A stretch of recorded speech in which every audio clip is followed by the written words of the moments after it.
Қайырлы таң, оянған көрермен. Бірден іске көшейік. Қазақта нақтылы деген сөз жоқ.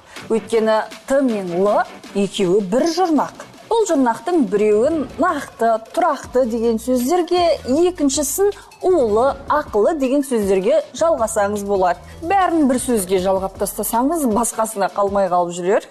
Нақтылысын айтыңызшы. Нақтысын айтыңызшы. Нақтылы шешім. Нақты шешім. Қонақжайлы деген де сөз жоқ. Өйткені қонақжай деген сөздің өзі сын есім. Қандай деген сұраққа жауап беріп тұр. Қонақжайлы отбасы емес, қонақжай отбасы. Қонақжайлы халық емес, қонақжай халық. Ал бұл сөзді зат есімге айналдыру керек болса, қонақжайлық дейсіз. Қонақжайлылық емес.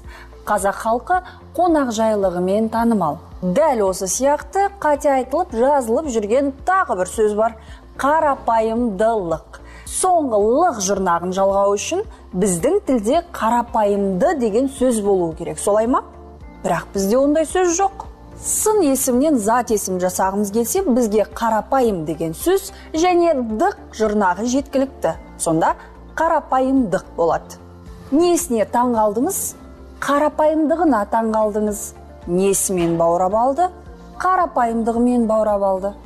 Бірақ бұл жұрнақты бәріне бірдей жалғай беруде дұрыс емес. Мәселен, мұрагерлік деген сөз бар. Бірақ сіз мүлікті мұрагерлікке қалдырмайсыз. Мұраға қалдырсаңыз жетіп жатыр емес пе? Қайырымдылықта да дәл солай. Сын есім қайырымды. Одан қайырымдылық деген зат есім жасадық. Бірақ бұл сөздің түбірінің өзі зат есім, яғни қайыр. Енді қайырымдылық жасады дегеннен гөрі қайыр қылды деген жатық естілмей ме, е? Сауатты жазып сөйлей берейік, біз оған лайықпыз.